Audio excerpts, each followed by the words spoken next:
शेफाली जरीवाला जो कि एक प्रोमिनेंट इंडियन एक्ट्रेस थी और सडन उसकी डेथ हो गई और it was shocking for everyone. और जब उनके इन्वेस्टिगेशन किया गया तो देखा गया कि कुछ वो एंटी एजिंग ट्रीटमेंट ले रही थी। तो क्वेश्चन ये आता कि क्या एंटी एजिंग ट्रीटमेंट्स जान ले सकता है?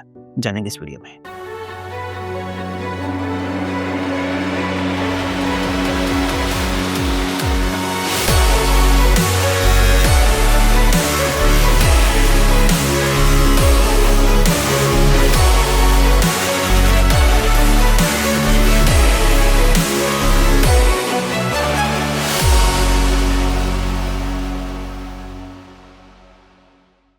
सो हेलो दोस्तों, doctor Jahangir this side. Shefali Jariwala जो कि काफ़ी प्रोमिनेंट इंडियन एक्ट्रेस थी और उसकी सडन डेथ हो गई। And she was very active on the social media और वर्कआउट वगैरह बड़े अच्छे से करती थी। She was very fit. तो क्वेश्चन ये आता कि डॉक्टर ऐसे कैसे हो गया कि कैसे एक बिल्कुल फिट जो पर्सन था सडन उसकी डेथ हो गई। ओके, और जब उनके मेडिकल हिस्ट्री देखा गया तो उसमें देखा गया कि वो दो तरह की कुछ मेडिसिन वगैरह ले रही थी। एक मेडिसिन वो ले रही थी अपनी एपिलेप्सी के लिए, ओके, जो काफ़ी सालों से चल रहा था। और सेकंड नाम आया था कि कुछ ये एंटी एजिंग ट्रीटमेंट्स ले रही थी जो पिछले 5 से 7 सालों में ले रही थी। ओके, तो जैसे ही एंटी एजिंग ट्रीटमेंट्स का पार्ट हुआ तो सोशल मीडिया के अंदर क्वेश्चन अराइज होना शुरू हो गया कि कहीं ऐसा तो नहीं कि एंटी एजिंग ट्रीटमेंट की वजह से उनकी डेथ हुई हो। और एनडीटीवी और आर भारत ने इसको काफ़ी अच्छे से कवरेज किया था और आर भारत चैनल ने मेरे से कॉन्टैक्ट किया कि डॉक्टर क्या ऐसा कुछ हो सकता है कि जिसकी वजह से ये डेथ हो जाए। तो जैसे मैंने रिप्लाई किया तो मेरे पास मैं सोशल मीडिया के ऊपर इंस्टाग्राम पर काफ़ी मैसेज आना शुरू हुआ कि doctor we want to know in a better way, क्योंकि वहाँ पर 2-3 मिनट में ज़्यादा हमें समझ में नहीं आया। तो आप उसे एक्सप्लेन कीजिए कि वास्तव में एंटी एजिंग ट्रीटमेंट्स जो है वो डेथ कर सकते हैं नहीं कर सकते हैं।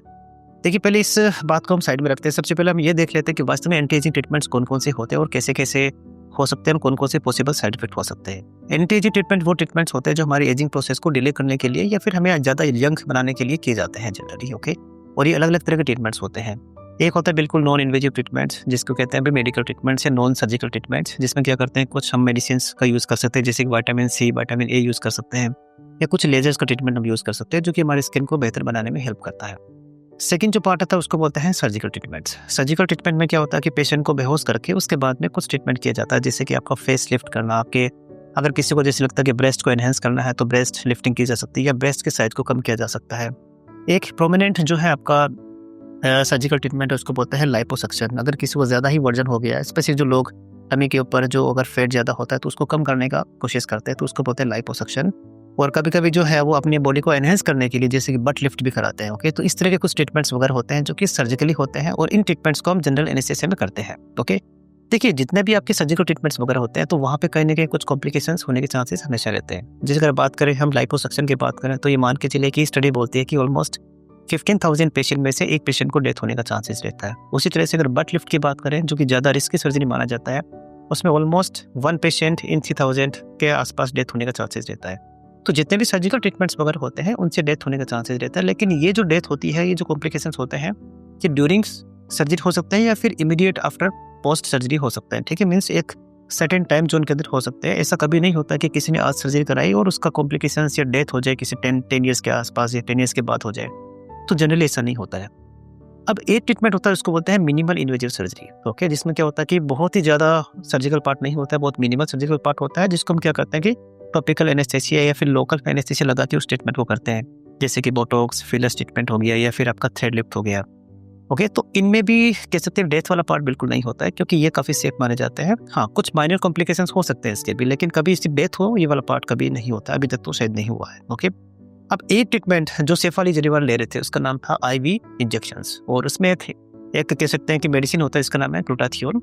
और ये जो ग्लूटाथियोन होता है आपकी बॉडी के अंदर 2 तरह से काम करता है। एक तो एक एंटी एजिंग का काम करता है, दूसरा पार्ट होता है आपके लिए एंटीऑक्सीडेंट का काम करता है और एंटी पिगमेंटेड का काम करता है। ओके, तो जनरली क्या होता है कि ये दवाई दी जाती है और ये एक तरह का बेसिकली प्रोटीन होता है बॉडी के अंदर, हमारी बॉडी के अंदर ही होता है। ओके, और इस प्रोटीन होता है और इसी चीज़ को विटामिन सी के साथ मिक्स करके हम 2 तरह से दे सकते हैं। या तो इसको हम जैसे टेबलेट फॉर्म में दे सकते हैं या फिर इसको हम आईवी फॉर्म है ना, मीन्स इंजेक्शन के रूप में दे सकते हैं।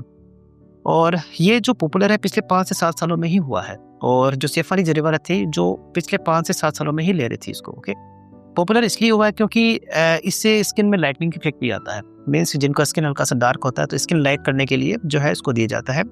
और जनरली ओरल मेडिसिन इसका सेफ माना जाता है, लेकिन आईवी ज़्यादा इफेक्टिव माना जाता है, इसलिए आईवी ट्रीटमेंट इसको जनरली प्रीफर किया जाता है। अगर हम बात करें कॉम्प्लिकेशंस की, देखिए इससे 2-3 कॉम्प्लिकेशंस होने के चांसेस रहता है। एक उसको बोलते हैं एनाफाइलेक्सिस रिएक्शंस। मीन्स अगर हम कोई भी बॉडी के अंदर अगर हम मेडिसिन देते हैं, कोई इंजेक्शन देते हैं, तो उस दवाई की वजह से बॉडी में रिएक्शन होने का चांसेस रहता है, ओके, जिसकी वजह से बॉडी में किसी सूजन आ सकती है, बॉडी के अंदर रिएक्शन हो सकती है, रेडनेस आ सकती है स्किन के अंदर और रैशेस बन सकते हैं और सांस फूलने में दिक्कत आ सकती है। तो इस तरह का जो रिएक्शन होने का चांसेस रहता है, अगर इसको ढंग से ट्रीट नहीं किया तो वहाँ पे डेथ होने का चांसेस रहता है, लेकिन ये लाखों या हज़ारों में होने के चांसेस रहता है। अगर हम बात करें ग्लूटाथियोन के बारे में, तो इससे 1 या 2 केसेस ही रिपोर्टेड है, ज़्यादा नहीं है, और ये ज़्यादा सेफ ट्रीटमेंट माना जाता है क्योंकि हमारी बॉडी में ही होता है ग्लूटाथियोन, और जो है वो इसके अलावा कोई बड़ी कॉम्प्लिकेशंस नहीं दिया गया है। इसमें एक बात ये है कि इसका जो डोज कितना देना चाहिए आईवी, अभी तक फिक्स नहीं है क्योंकि नई थेरेपी है, तो ओवर द टाइम पता चलता है कि वास्तव में बेस्ट इसकी डोज कौन सी हो सकती है। बट इन जनरल अगर सेफ डोज की बात करें तो रफली 600 mg से लेकर 2400 mg पर वीक आपको दिया जा सकता है, और ये काफ़ी सालों से दिया जा रहा है, नॉट इन द स्किन, लेकिन कुछ न्यूरोलॉजिकल कंडीशंस है वहाँ पे दिया जा रहा है। तो वहाँ पर हम सेफ्टी प्रोफाइल कह सकते हैं कि अगर हम 2400 mg पर वीक ले रहे हैं तो जनरली ये सेफ माना जाता है, और ये काफ़ी सालों से इसका जो है प्रैक्टिस चल रहा है। अगर और कोई कॉम्प्लिकेशंस हो सकते हैं ग्लूटाथियोन इंजेक्शंस के बारे में, तो जनरली उतने नहीं होते हैं। कभी कभी अगर हाई डोज दी जाती है तो ऑब्वियसली कभी कभी हिपेटिक एंड रीनल जो है वो कॉम्प्लिकेशंस कुछ होने के चांसेस रहते हैं, लेकिन वो भी हल्के से एंजाइम बढ़ते हैं, एकदम से सडन डेथ नहीं होती है, राइट। तो इसके अलावा शेफाली वाला कोई ट्रीटमेंट इन जनरल आईवी वाला पार्ट शायद नहीं ले रहे थे, जहाँ तक मुझे मीडिया से पता चला, जितना मुझे आर भारत वालों ने मुझे बताया और जितना मैंने पढ़ा। तो क्वेश्चन ये आता है कि क्या इंजेक्शन से जो ये वाला इंजेक्शन है ग्लूटाथियोन, क्या इससे डेथ होने के चांसेस है? मुझे लगता है पर्सनली कि आई थिंक ये वाला पार्ट नहीं है, नहीं होना चाहिए। हालांकि जो ऑटोप्सी है उससे पता चलेगा कि वास्तव में इसका कॉज क्या है डेथ का, बट इन जनरल जो प्राइमरी जहाँ मुझे दिखता है, ये जो आपके क्वेश्चन है उस हिसाब से मैं बता रहा हूँ कि इससे सडन डेथ होने के चांसेस बहुत कम है, नहीं है, ओके, जनरली।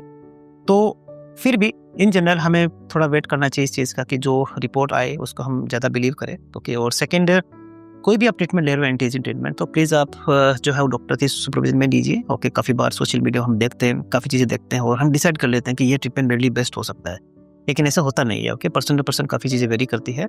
आईवी ग्लूटाथियोन की बात है, मैं पिछले 5-6 सालों से दे रहा हूँ, लेकिन again I am doing some investigations before that. और सेकंड है कि उसको बड़ा लो डोज में देता हूँ। थर्ड है कि हम बाकी जो सेफ्टी प्रोफाइल्स वगैरह होती है, ठीक है, जो सेफ्टी हमें रखनी होती है सारे रखते हैं और डॉक्टर के सुपरविजन में ही देते हैं उसको, ठीक है। फिर भी अगर आप कोई ट्रीटमेंट ले रहे हैं तो प्लीज़ आप डॉक्टर के सुपरविजन में लीजिए ताकि उसकी सेफ्टी प्रोफाइल बनी रहे, राइट।